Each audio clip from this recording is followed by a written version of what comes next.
A 2015 study found that more than 50% of the deaths of hip-hop artists and rappers were due to homicide, meaning that if you are a famous rapper, you have a 50-50 chance that your life will end in violence. In this video, I'm going to look into the killers behind these figures and how they have responded to some unexpected sentences. Pop Smoke.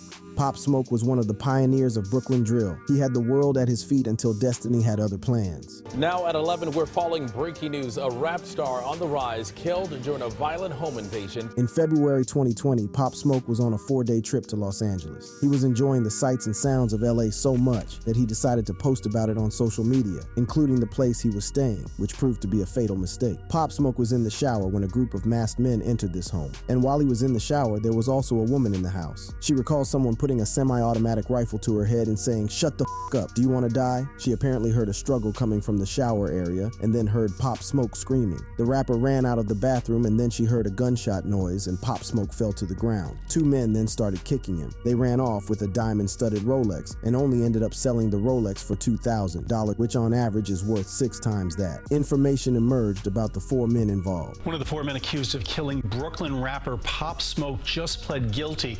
The 20-year-old man was 17 at the time of the killing. He pled guilty to voluntary manslaughter charges and home invasion robbery charges in juvenile court.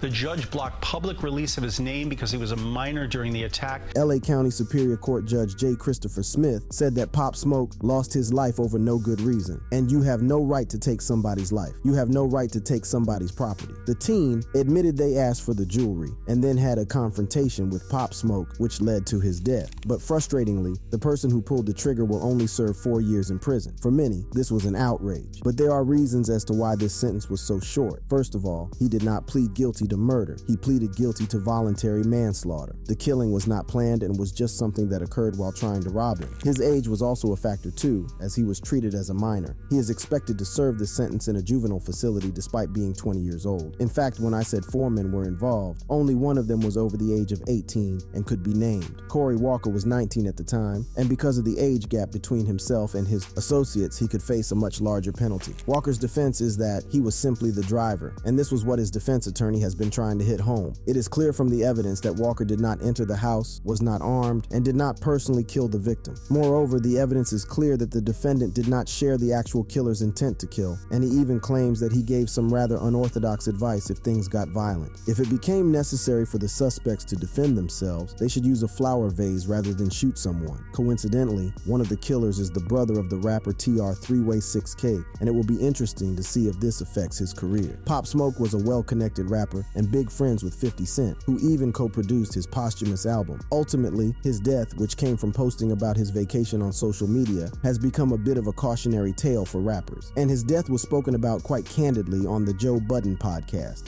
You know, you look at you listen to the music, you see the videos, the cars, the jewelry and all that. It's like, but underneath all of that is a 20-year-old kid, man. And it's just unfortunate that, I think we've become numb to this type of shit, honestly. Like, Nipsey Hussle. The death of Nipsey Hussle also took place in LA, but on this occasion, he was not a vacationer in unfamiliar territory. He was killed in his own neighborhood. LA County prosecutors are laying out their case against the man charged in the killing of Grammy award-winning rapper Nipsey Hussle. During opening statements, they told the jury the shooting was premeditated, but as Eyewitness News reporter Rob Hayes explains, the defense attorney telling the court a different story. Nipsey Hussle was essentially killed in broad daylight, with surveillance footage showing the alleged murderer fleeing the scene. One of Nipsey's best friends went to the courtroom each day, hoping and searching for answers. We heard from Nipsey Hussle's best friend, Herman Cowboy Douglas, who testified during that 3-week trial. He says that he was in the courtroom every day because he was trying to figure out why. There was a theory as to why it was that Eric Holder would shoot and kill Nipsey Hussle, but he did not get a satisfactory answer. And there was a reason given as to why he was killed, but as the reporter said, it was not a satisfactory answer. So the heat of passion in this case relates to snitching, an accusation by Nipsey Hussle that Mr. Eric Holder Jr. was a snitch. Nipsey called Eric a snitch, and Eric simply lost his mind. Without thinking, and a few minutes later, a mere 9 minutes or so later, Mr. Holder returned and shot Mr. Askew. He did not have time to cool off. The evidence will show that it was very soon after this accusation was made publicly against him And that lawyer is not the prosecution, it's Eric Holder's own attorney. Tell a jury that you killed another person because they were a snitch is obviously not going to evoke any sympathy from the jury. What his lawyer is trying to prove is that it was not premeditated. When people think of premeditated murder, they imagine someone plotting and scheming a murder days before the event. This is not the case. In fact, the prosecutor in the trial of YNW Melly trial gave this simple example of premeditation. Going to your mom's house on Mother's Day. You forget to bring flowers.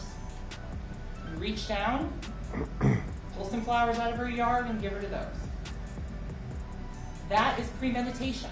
But while his lawyer was desperate to prove that it was not premeditated, something which could have reduced his sentence would be some signs of remorse. That was something he was not going to get from his client. A community leader had this to say. So with that, Your Honor, I would respectfully ask that Eric Holder be sentenced to the maximum sentence possible, especially due to the fact that he has never apologized, never shown any remorse for what he did. The death penalty still exists in California, but prosecutors rarely, if ever, seek it. No one has been put to death since 2006, so the maximum sentence was time behind bars. And the judge asked if the jury had come to a verdict. Has the jury reached a verdict on all counts? Yes, sir. All right, please hand the verdict form signed and unsigned to my bailiff, please. Then the jury's decision was revealed. We, the jury, in the above entitled action, find the defendant, Eric Ronald Holder, Jr., guilty of the crime of first-degree murder of Ermias Ashkedong.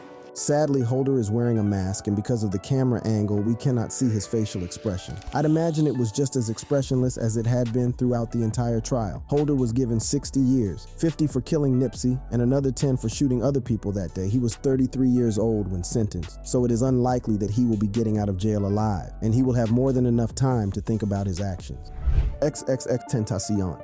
And tonight, disturbing surveillance video showing the murder of South Florida rapper XXXTentacion and the moments leading up to it. The 20-year-old was killed back in June, and 4 men have since been indicted. XXX's murder was tragic, but preventable. While speaking on the Impulsive podcast, rapper 6ix9ine has an interesting spin on what happened. Me and XXX was really close, right?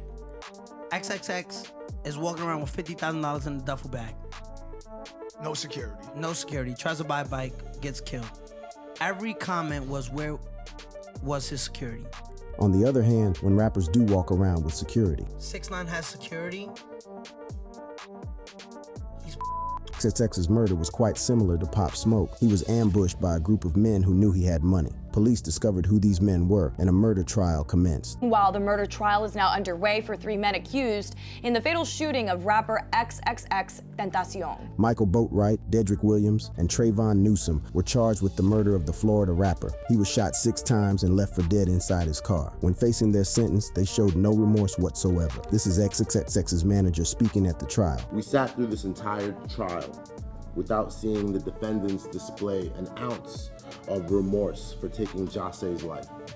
Smiling at us, blowing kisses, waving, without even taking into consideration that you not only killed the son, but you killed the father. Here are 2 of the defendants walking into a court with smiles on their faces. It was not the behavior you would typically associate with a high-profile murder trial. Florida does have the death penalty. From what I can tell, the death penalty is normally reserved for multiple murderers, although their current governor, Ron DeSantis, is trying to make capital punishment more likely as a deterrent to criminals. But as well as the 3 mentioned earlier, there was a 4th person connected. Robert Allen was facing decades behind bars and crack. Today was sentencing day for Robert Allen, the 4th suspect in the robbery and murder of rapper XXXTentacion, who confessed to his role and implicated the other 3 who were convicted. Allen said that he was testifying to help right his wrongs. Robert Allen addressed the court saying that he was sorry, that he wanted to make his wrongs right, and that is why he testified against the 3 other defendants. Now, the judge, he did say that Allen was remorseful. Because of his remorse and cooperation, he was handed down a 7-year prison sentence followed by 20 years of probation. But given that his cooperation resulted in a lower sentence, you could argue that it was more than just remorse that he was motivated by, and he clearly benefited from coming forward. And of course, having cooperated with the police, he was worried about his life in prison and what would happen to him for his actions. Yeah, I plead to the court with my own life. and not to be sent to state prison, because that would be a death sentence. That being said, the other men are probably going to face difficulties of their own in prison too, having killed one of the most popular rappers in Florida at the time. They were unsurprisingly infuriated by their friend snitching on them and shouted some comments over at him. These were brought up later in court. Who made a comment to you about your testimony? Trayvon. Point him out and identify him in the courtroom as to who you're referring to that made some comments to you. Trayvon reportedly said, "There he is, working with the police, the popo, and you're working with the white man now." At a later day, the judge then commented on Trayvon's behavior. During the trial, at one point, you lashed out at Robert Allen for being a snitch. I think your anger is misplaced. The judge went on to say, "Perhaps your anger should be directed behind you at your co-defendants, the ones who selected the target in this case, and the ones who turned a robbery into a murder. They're the ones that you can thank for your predicament." With the exception of Allen, the three killers were all convicted of first-degree murder and are serving life sentences as I speak. PNB Rock. "You destroyed a whole village with one shot." These were the words of Fat Joe in the aftermath of the killing of PNB Rock, a man who meant a huge deal to his community. And like before, this was a robbery that got out of hand. At about 1:15 p.m., Southeast Patrol officers responded to the 100 block of Manchester Avenue for a robbery that just occurred. When they arrived, they found a male suffering gunshot wounds. One of the suspects involved went on the run. Good morning, everyone. Detectives and an arrest team have been working around the clock to find Freddie Lee Trone, who they say knows he's a wanted man and is doing his best to evade them. Take a look at the suspect. Trone, no stranger to law enforcement, and today he's wanted again. PNB Rock's death was a great tragedy, and there are certain aspects of his death that make this an extra bit saddening. His killers were a father and son. Now, both Freddie Lee Trone, who had been on the run but was arrested in Las Vegas yesterday, and his 17-year-old son have been charged with murder in the death of rapper PNB Rock, although prosecutors say it was the teenager who actually shot and killed him. Just like one of Pop Smoke's killers, the son of Freddie Lee Trone is not named in this report because he is a minor and is protected by anonymity. But the fact that they mentioned that he is Freddie's son doesn't do much to protect his anonymity either. And by now, you're seeing the same pattern emerging. Just like XXX, both of these men saw a famous rapper and decided to rob him, and this escalated into a shooting. PNB Rock was just chilling at Roscoe's House of Chicken and Waffles in South LA until someone decided that they were going to take his money. Like Pop Smoke, it was a teenager and someone who was not as level-headed as he could have been during this robber situation and decided to pull the trigger. The teen then walks into the restaurant and goes straight to the table where the rapper and his girlfriend were eating, pointing a gun at them, prosecutors allege, and saying, quote, "Give me all of your jewelry now." Apparently, PNB Rock enjoyed brandishing his wealth on Instagram. So when people saw him, they merely saw him as someone to rob. In the world of social media, you never know who could be looking at your page. And like Pop Smoke, PNB Rock was not from LA, and this could be an issue worth raising. Ice-T tweeted about this incident and said, "If you notice, Louisiana rappers don't wear a lot of jewelry. Me, Snoop, Cube, Dre, Game, Kendrick, the list goes on. It's not because we're broke. LA is just a dangerous place, rapper or not. Why test the streets?" The people in the local area were appalled by what happened. He was a guest in our community and was gunned down by cowardly acts. And yes, that is the same person who spoke in the Nipsey Hussle trial. You could say that it's a small world, or you could say that these killings seem to be happening in the same neighborhood too many times. The police, to their credit, have taken this case incredibly seriously. Freddie Lee Trone was extradited from Las Vegas to LA and given a $3 million bail bond. Fox 11 has learned the alleged teen gunman was just out of jail and wearing an ankle monitor, which should have gone off once he left his home. And there is another family member embroiled in this murder. Also in custody, Freddie Trone's 38-year-old wife, Chantel, who choked back tears during her arraignment in Compton.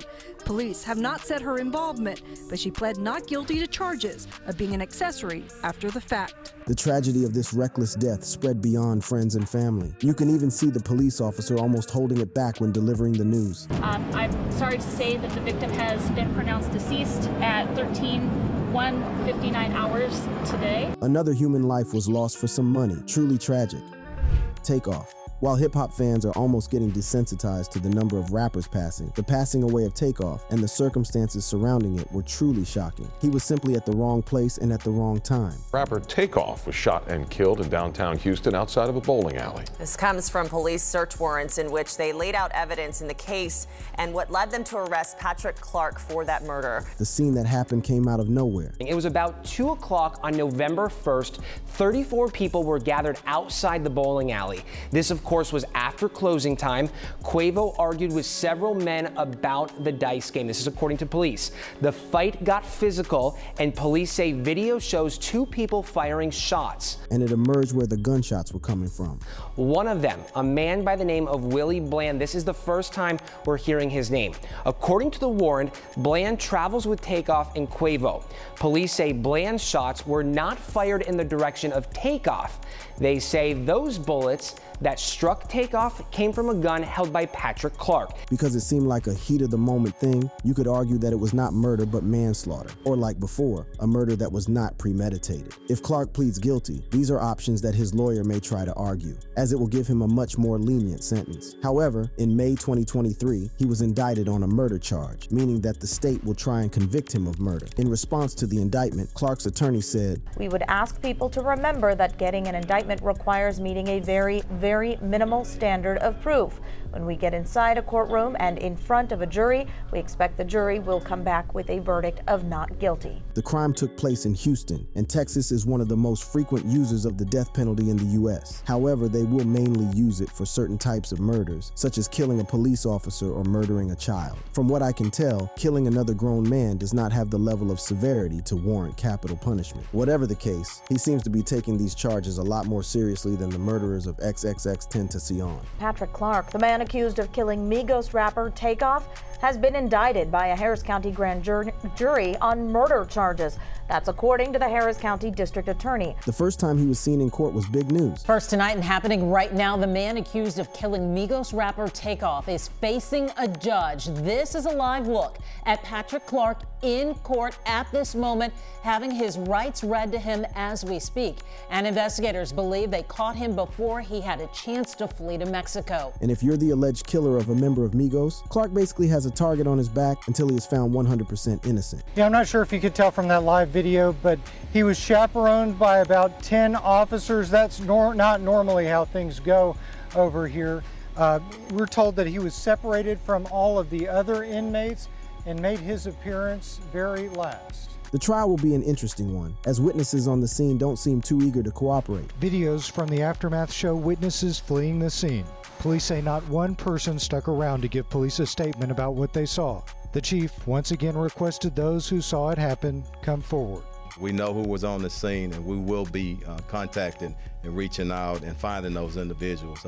This is a murder. Sadly, a week before Takeoff died, he was on the Drink Champs podcast about his work ethic in the studio and said, "Oh, for sure. Okay. You know what I mean? Enough is enough. You know, I'm chill, you know what I'm saying, laid back, but it's time to pop it, you know what I mean? I mean, time to give me my flowers, you know what I mean? I don't want them later on when I ain't here." Young Dolph.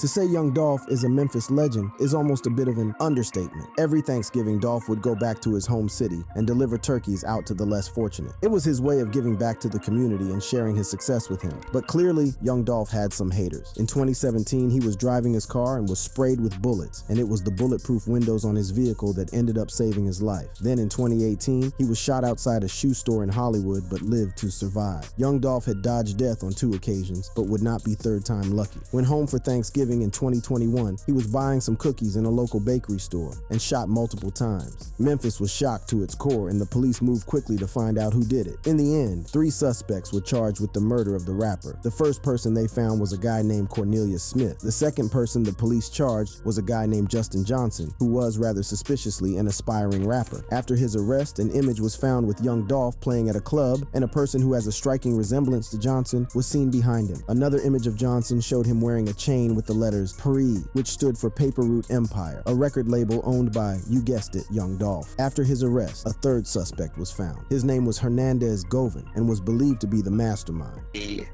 new indictment, the new suspect, Mr. Govan, we allege was the person who put the hit out on Young Dolph, who solicited the murder and put into motion the chain of events that led to young Dolph's death. The trial for young Dolph is not set to begin until 2024, but so far, a motive has not been found for these killings, and things have gotten off to a rocky start. It was a surprising turn of events during Justin Johnson and Cornelius Smith's court appearance Friday morning. Both are charged with murder in the death of young Dolph. It seems that Johnson's lawyer had a problem with the judge. During Johnson's appearance, his attorney filed a motion to have Judge Lee Coffey removed from the case. He says this comes after his client had his phone, writing, and visitation privileges revoked. The only person Johnson is allowed to communicate with is his attorney, but that attorney says he was never aware of the order and only found out through media reports. This move was taken because Johnson was still trying to pursue his rap career behind bars. The order came just days after Johnson, whose rap name is Straight Drop, released a song on YouTube titled No Statements. Lyrics to the song include, "Say I'm a rapper, the state say I'm a paid killer." And there is a fourth suspect, Jamarcus Johnson, who is the brother of Justin and was believed to have covered for him. More charges for one of the suspects in the murder of rapper Young Dolph. 26-year-old Jamarcus Johnson was back in criminal court today, but as WREG's Alex Coleman tells us, Johnson's case could be wrapped up this week. He seemed quite casual and relaxed in court. This murder was definitely premeditated, and the police claim that they all entered an agreement before pulling off this heinous crime. According to the indictment, Johnson and his 3 other co-defendants entered into an agreement with each other to commit the premeditated murder of young Dolph. The indictment claims Johnson assisted one of his co-defendants, Justin Johnson, with a hideout and helped him escape after the murder. Things have not been going well for Hernandez Govan, to the extent that he has fired his attorney. A big shakeup in the legal team representing one of the men charged in the shooting death of Memphis rapper Young Dolph. Prosecutors say Hernandez Govan solicited Dolph's murder.